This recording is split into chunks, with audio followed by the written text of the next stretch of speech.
Et Perle, elle ressemble à quoi? Mais Perle, c'est quoi cette allure? Attends, c'est bizarre là. Mais quelque chose qui va pas. T'es pas comme ça d'habitude, mais attends. Toujours pas. Oh oh putain, je fais peur. Ah, mais on voit tous les défauts. Et qu'est-ce que c'est? Je trouve que ma bouche, elle part vers le bas et tout, là. C'est la première fois que je me vois comme ça. Le rapport entre ce profil-là et celui-là, on dirait un peu la même personne, quoi.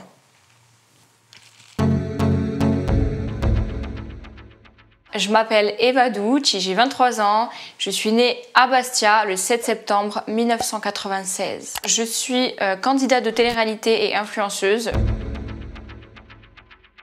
Tout le monde croit que je suis une bimbo écervelée, mais pas du tout. J'ai rien à voir. En fait, mon intérieur n'a rien à voir avec mon extérieur. Et c'est vrai que quand on ne me connaît pas, ben, on me juge sur les apparences. La plupart des remarques que je me fais, c'est « elle a trop de chirurgie »,« on dirait qu'elle a 40 ans ». Désolée, mais je vois pas encore de rides, mais bon. On a l'habitude de penser à Eva Douchy à gros derrière direct. C'est un peu chiant, quoi, parce que... Ben, on va dire que c'est pas vraiment moi, parce que c'est une pièce rajoutée. Je suis née comme ça, je peux pas changer. Je suis pas née comme ça, non, pas du tout. Non, je suis pas née avec un cul comme ça, je vous rassure. J'ai refait mes fesses en 2018, la première fois, c'était très bien, c'était naturel, voilà. Toujours plus, c'était pas la perfection comme je voulais, j'ai voulu le refaire, encore une fois. Sauf que la deuxième fois où je l'ai fait, là, c'était pas possible. Surdimensionné, rien à voir avec mes jambes. Donc j'ai eu un rendez-vous pour l'enlever. Sauf que le docteur m'a fait un carnage. C'est-à-dire qu'au lieu de m'en enlever, il n'y a rien qu'à changer déjà. Il m'a rajouté des boules de graisse sur les côtés, on ne comprend pas pourquoi. Soi-disant, bon, il fallait combler un creux. Alors c'est pire, pire. Donc j'ai l'impression que là, c'est irrattrapable. Je voulais des plus belles fesses, plus grosses, un peu plus rondes, mais je ne voulais pas ce que j'ai maintenant. Ok, je l'ai fait, je fais quoi? Je fais comment? Je pique, je mets une aiguille, il dégonfle d'un coup? Non. J'aimerais bien le réduire beaucoup. Beaucoup, beaucoup, beaucoup, parce que ça ne m'aide pas quand je cours, etc. C'est compliqué. Ça ne m'aide pas dans la vie de tous les jours. J'en ai marre qu'on me catégorise que de ça, qu'on ne me regarde que pour ça, parce que faut dire que soit on rigole de moi dans la rue, soit on me drague alors que je suis de dos. C'est-à-dire que je peux me retourner autant je suis sans dents. Le type, non mais c'est quand même incroyable. Il voit même pas ma tête, le type il me drague juste parce qu'il voit ça. Alors moi je me trouve normale. Si vous me trouvez moche, ben, tant pis. Si vous me trouvez belle, tant mieux. Voilà. Je suis pas là pour plaire aux gens, en fait, je m'en fous. Ça, je sais pas pourquoi j'en parle jamais, parce que je me dis que c'est un peu tabou. Je me dis que c'est un peu secret, je sais pas si je dois le dire ou pas. Mais là, je me livre et puisque je suis là, je dis tout. Donc, mon papa était un voyou, voilà, je le dis clairement. Moi, j'ai vécu en Corse jusqu'à il y a pas longtemps, depuis que je suis petite. On était en Corse avec ma mère et ma sœur et mon père, on habitait là-bas. Et je me rappelle que ma mère m'a expliqué que c'était devant chez moi. On était chez moi et mon père il sortait les courses de la voiture et on lui a tiré dans le dos. On lui a tiré donc... Désolée mais j'arrive pas. On lui a tiré dans le dos et dans l'oreille, je sais. Et donc ma mère elle est sortie direct, elle a compris quand elle a entendu les coups de feu. Et bon, il a été transféré à l'hôpital. Il n'a pas survécu malheureusement. Et ça a été un choc pour ma mère. Elle ne nous l'a pas dit de suite en fait, hein. Nous n'avons pas compris. L'enquête a été menée, on n'a jamais su vraiment, on n'a jamais su qui avait fait ça. On le saura jamais je pense. Il n'expliquait pas ce qu'il faisait. Il disait rien à ma mère. Mais moi ce que je sais, c'est qu'il avait forcément des ennemis pour qu'il se passe ça, mais je ne sais pas pourquoi. Je sais pas pourquoi ils lui ont fait ça, qu'est-ce qu'il avait fait, peut-être qu'il savait un truc qu'il fallait pas qu'il sache, peut-être qu'il était là au mauvais moment, je sais pas. Mais voilà, en Corse c'est comme ça, on sait qu'il y a beaucoup de voyous, on sait qu'il y a des bandes, on sait comment c'est en Corse, donc bien sûr que je leur en veux de m'avoir enlevé mon papa, bien évidemment. Mais j'ai l'impression que, comme je dis, des fois il y a un destin et je me dis que s'il ne serait pas passé ça, mon frère ne serait jamais venu au monde parce que ma mère a eu un autre enfant avec un autre homme qui est mon petit frère que j'aime vraiment par-dessus tout. Et j'ai l'impression qu'il fallait que ça se passe comme ça. Sinon, il ne serait jamais venu au monde, je sais pas. Je me dis que d'un mal vient un bien. Que même si mon ange, il est parti au ciel, notre ange, notre papa qu'on adorait, il nous a laissé un cadeau derrière nous, qui est notre petit frère à ma soeur et moi. Je sais qu'il est là, c'est juste qu'il n'est pas dans notre monde à nous. On a juste été séparés, en fait, pour moi. Et je sais qu'il me voit, je sais qu'il est fier de moi. Heureusement, j'ai ma grand-mère qui est voyante. Et elle me dit souvent des choses qu'il lui dit encore. Donc je sais qu'il est là, ça m'aide.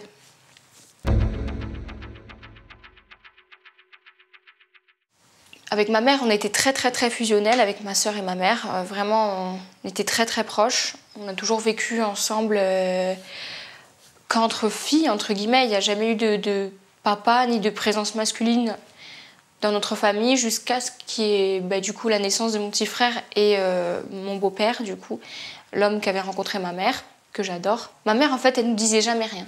On n'avait pas l'instinct paternel et vraiment le papa qui nous dit non à ça. On n'avait pas ça, en fait. Et ma mère, elle nous laissait tout faire. Ma mère ne m'a jamais punie. C'est-à-dire qu'une fois, je me rappelle, j'ai même dit à ma mère, s'il te plaît, est-ce que tu peux nous punir? On veut voir ce que c'est. Je ne savais même pas ce que c'était. Elle nous a jamais punis, ma mère. Et lui, par contre, il nous punissait. Je me rappelle qu'il me confisquait mes petits poneys que j'avais. Ma sœur, il lui arrêtait la connexion Wi-Fi, donc MSN, mort, plus de Skyblog, rien. Non, il était... Comme il savait nous punir. Il nous a appris à vider le lave-vaisselle, mettre la table, faire des pâtes. Moi, j'ai appris à bricoler à 8 ans. En fait, du collège au lycée, c'était mes plus belles années, surtout au collège. C'était génial. Et ensuite, après le bac, j'ai pas continué. Tous mes amis, tous les gens de ma classe, ils sont partis soit en fac, en BEP. J'arrivais pas à me décider. J'avais toujours rêvé aussi d'être actrice. De faire des dessins animés. J'aimais tout ce qui était artistique, en fait. Je sais pas pourquoi du néant, ça m'est revenu. Je veux faire du théâtre. Donc je suis partie à Paris, comme ça. J'ai pris mes valises. J'étais à l'hôtel au début pour chercher un appartement. J'ai trouvé un appartement. Et j'ai été acceptée au stage d'accès des cours Florent. Quand je suis arrivée au stage d'accès, je me rappelle, je faisais que me recoiffer. Je voulais toujours être belle. Et mon prof, il m'a dit, mais arrête! Il m'a dit, arrête, sois toi-même. Et il m'a forcé à faire des trucs ridicules pour me décoincer, entre guillemets. Il m'a fait faire plein de grimaces. Je connaissais personne. Plein de grimaces devant tout le monde, des trucs horribles. Il m'a fait faire un singe, un dinosaure, n'importe quoi. Des trucs, mais... Et je l'ai fait. Je suis passée plein de fois sur scène en étant complètement nulle. Mais j'étais complètement à côté de la plaque, j'avais rien compris. Et c'est là que je me suis découverte.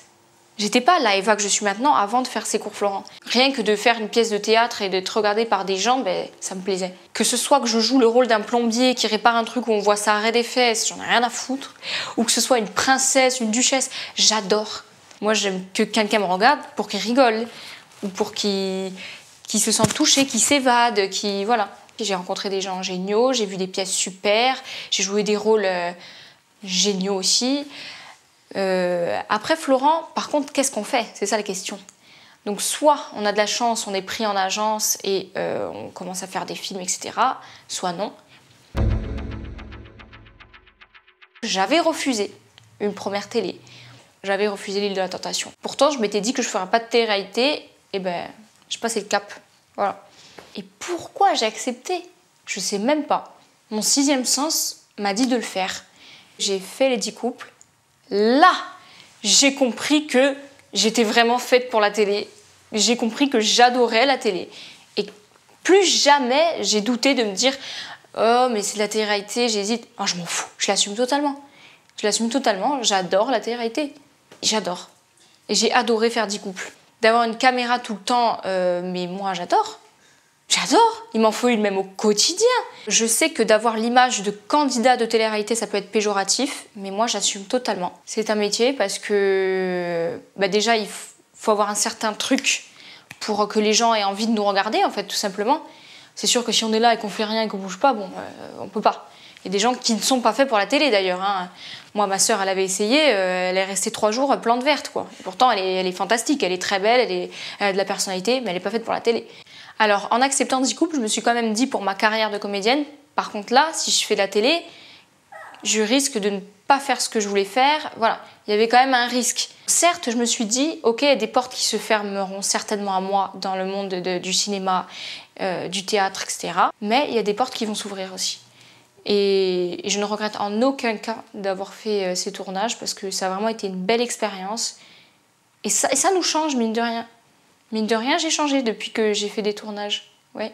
Alors, mon regard avant de faire de la télé, et je pense qu'il y a beaucoup de gens qui ont ce regard-là et qui ne comprennent pas forcément, s'il n'y a que des gens stupides, je vais le dire, je vais être honnête, hein, je me disais, il n'y a que des gens stupides dans la télé, moi je ne regarde pas, ça ne m'intéresse pas, c'est les débiles qui regardent la télé. Pas du tout. Parce que c'est pas parce qu'on est candidat qu'on est stupide ou qu'on ne peut pas faire autre chose ou qu'on est dans cette image-là de candidat, de... Voilà. Non, je suis candidate de télé-réalité, je suis aussi cuisinière à mes heures perdues, chanteuse, je suis bien d'autres choses. Je suis un couteau suisse. Alors, aujourd'hui, je ne vais pas dire que j'abandonne mon rêve d'être actrice ou que j'y tiens encore, juste je l'ai mis de côté parce que je me concentre sur autre chose. Aujourd'hui, je fais de la télé-réalité, je suis une candidate de télé, donc je ne peux pas dire que je veux faire des films, mais ne jamais dire jamais, on ne sait pas. Peut-être que quand j'aurai 80 ans, j'en ferai un, je sais pas. Ah, moi, pour l'instant, je suis loin de gagner 10 000 € par mois. Ha, je vous le dis. Moi, je suis honnête. Hein. Je gagne pas des masses. Pour le moment, je viens de commencer. Est-ce que c'est normal, d'ailleurs, que je gagne pas assez, là? Je me pose la question. Bon, et si jamais demain, je gagne 30 000 €, admettons, qu'est-ce que je ferai de mon argent? Alors déjà, j'ai envie d'acheter donc un appartement, parce que là, actuellement, je loue.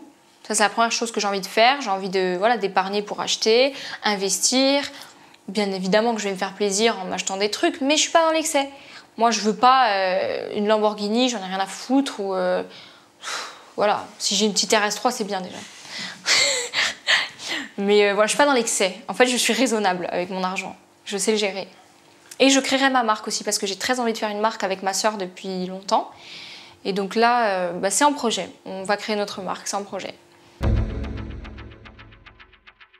Je trouve qu'il y a beaucoup de choses encore tabous en 2021 qu'on ne dit pas, que par exemple être transgenre, être gay, bisexuel, pourquoi est-ce encore tabou? Alors moi je vais l'avouer, je suis bisexuelle, oui. J'ai toujours eu une attirance envers les filles depuis que j'ai 13 ans.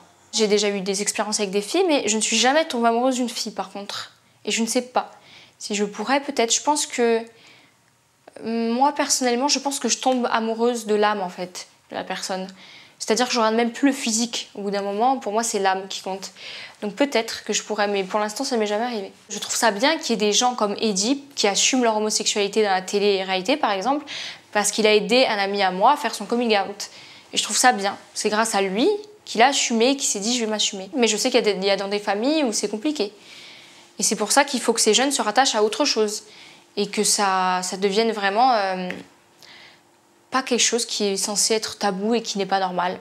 Moi, je vais vous le dire, c'est quelque chose qui est normal. Et depuis la nuit des temps. C'est pas un truc qui est sorti au 19e siècle, hein, non, c'est bien avant. Hein. Et même chez les animaux, il y a beaucoup de comportements homosexuels qui ont été observés chez plein d'espèces, notamment les dauphins, plein d'espèces. Ce que je veux dire, c'est que si toi, tu me regardes et que tu es homosexuel ou bisexuel ou que tu as envie d'être transgenre, ne te dis pas que tu n'es pas normal, parce que pas du tout. Là, on est encore en 2021, allez, je laisse jusqu'à 2022 pour qu'on arrête ce tabou à propos de tout ça. Et moi, je suis team LGBT. Je sais que ma grand-mère, bon, elle est un peu sorcière, ma grand-mère. Bon, c'est une sorcière, allez, ça va, je l'avoue. Mais une sorcière de magie blanche, bien évidemment. Elle est médium. Et j'ai hérité de ses dons. Je vois des choses que d'autres personnes ne voient pas.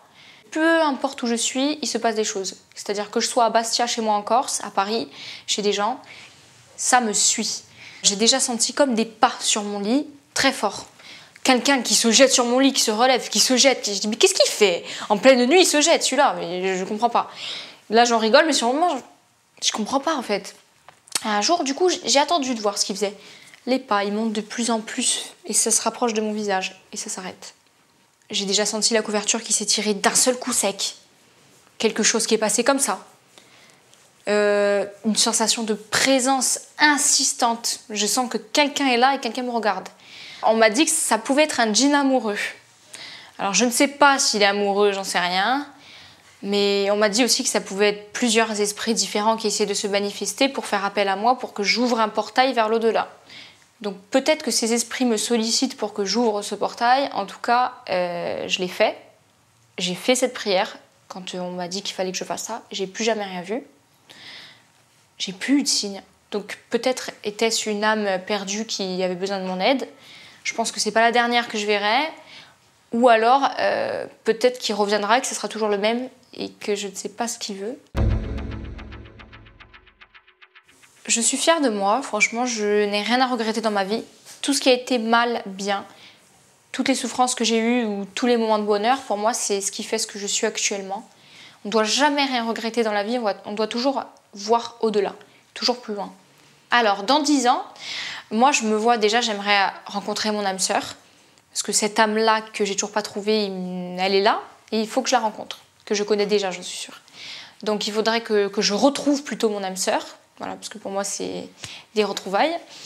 Et que j'aimerais fonder ma famille, avoir déjà ma maison, avoir acheté des biens, etc. J'aimerais quand même, dans 10 ans, avoir des enfants, bien évidemment. J'aimerais aussi adopter des enfants, c'est un de mes rêves, j'adore. J'ai envie de donner la chance à un enfant d'avoir ma vision des choses, que je lui enseigne la vie, de tout l'amour que je lui donnerais. Cet enfant, je sais que je l'aurai, hein. Eh bien, il sera amené à moi par un ange. J'en suis sûre. Voilà, et j'ai hâte et je l'aime déjà. Alors que je le connais pas et qu'il n'est pas encore né, je l'aime déjà. Je suis contente parce que j'espère que je vais réussir à véhiculer des messages et aider peut-être des gens dans mes paroles. Et voilà. Donc je suis contente et je me sens bien. C'était Eva Ducci ou Eva Ducci, comme vous voulez, pour Zone Off.